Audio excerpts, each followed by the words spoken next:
Erwin stood in Romeo's dressing room, reviewing the case with his friends. Rocky was sprawled on the sofa listening. "What have we got so far?" he began. "We know that Romeo was last seen by you, Rocky. He was rehearsing in your dressing room. Then he came back in here, and then he vanished." "Through the window," added Rafe. "With his guitar," continued Cinchita sarcastically. "It just doesn't make sense." "What about all the bodyguards and bouncers?" prompted Mas. "Has anybody got their names?" Rocky shrugged. "Maxie would. He hired them in Los Angeles for the tour. We don't use local bodyguards. Maxie thinks it's better if we have our own." Wei-Ling snapped her fingers. "Maybe one of them is a crook. Maybe one of them took Romeo." Alvin nodded. "It's worth checking," he agreed. They turned at the sound of running footsteps in the corridor.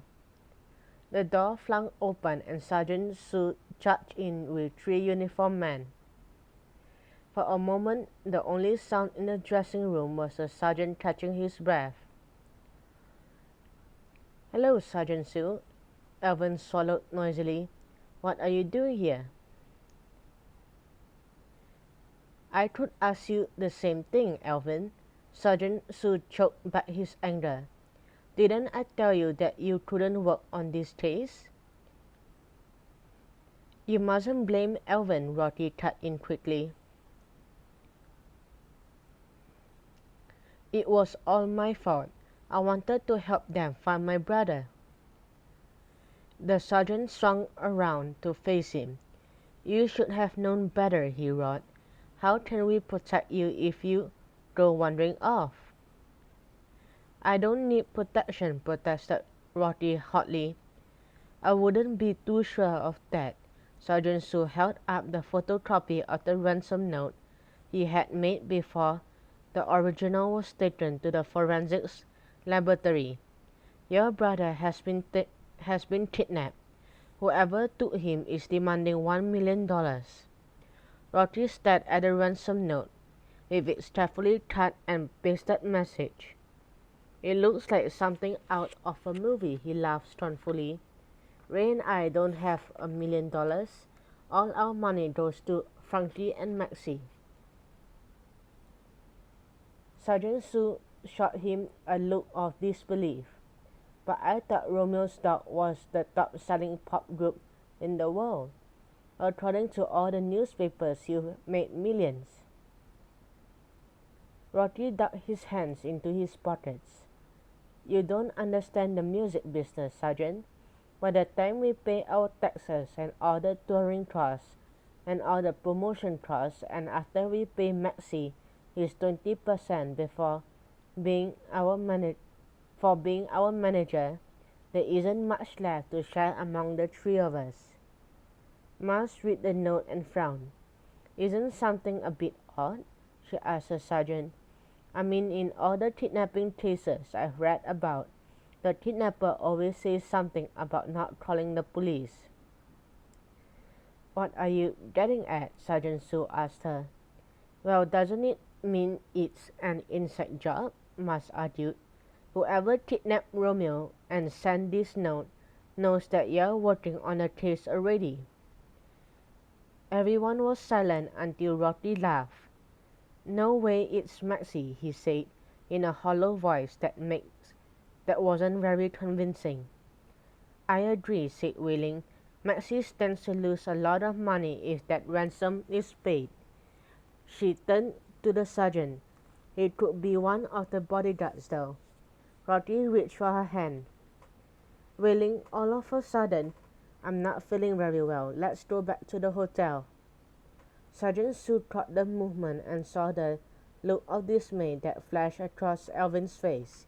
He had been about to give Alvin a severe lecture, but decided that he was already being punished enough. "I think we should all leave," he announced. "Rocky, we have a police car downstairs and 2 officers to accompany you.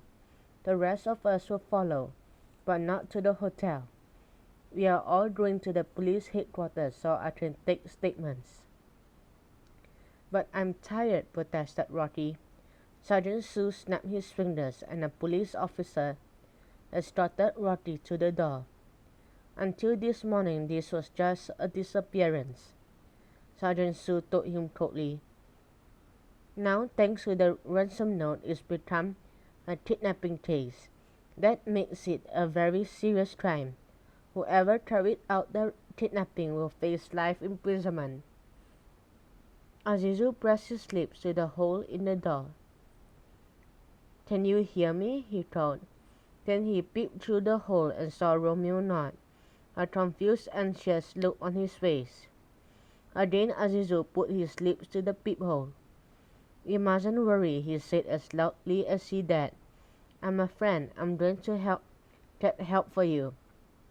As soon as I find a phone, the police will be here to rescue you, okay? He peered through the hole and saw Romeo nod his head.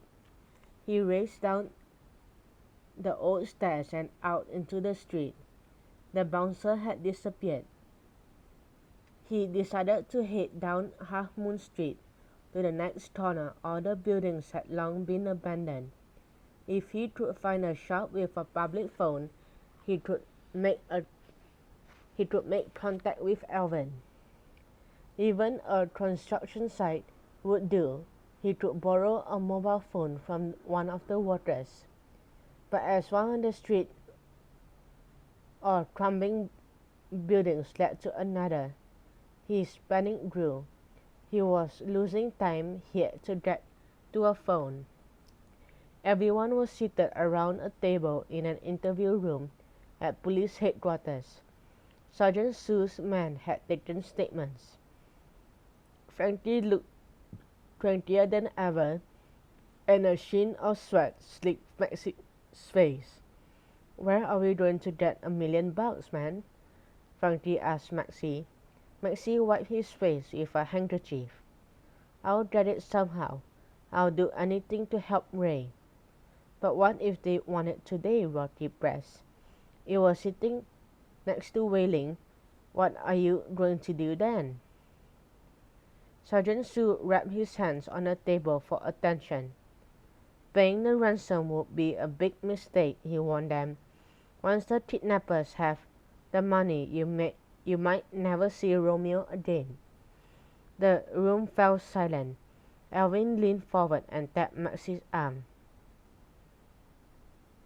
Mr. Maxie, did you see Azizu at the hotel? Maxie looked blank. Who? Sergeant Sue scowled. He was seen leaving the hotel shortly after you, he told Alvin. Why?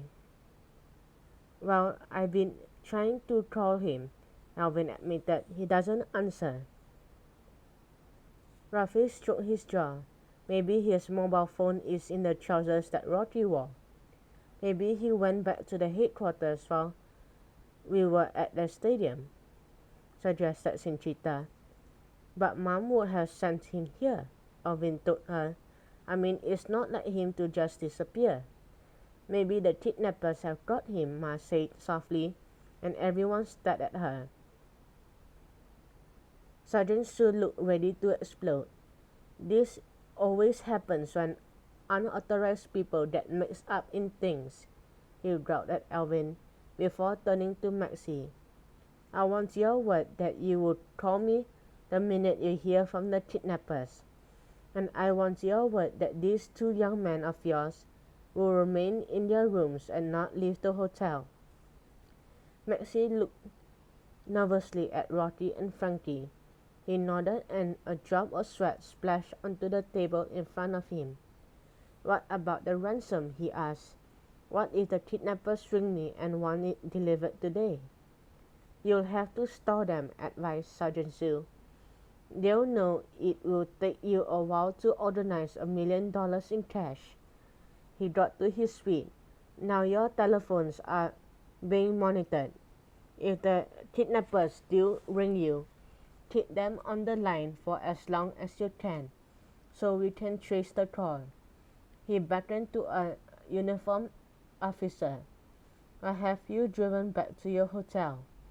As they got up to leave, he shot Maxie one final look. "Remember, I'm going to hold you to your word. Nobody leaves the hotel again, and you let me know as soon as you hear from the kidnappers."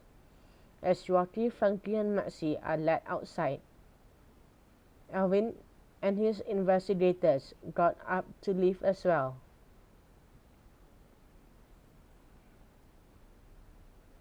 "Not so fast," snapped Sergeant Sue, jabbing a finger at them. "I think it's time we had a talk. I don't think you realize exactly how serious this case is." But before he could say another word, Alvin's mobile phone began to ring.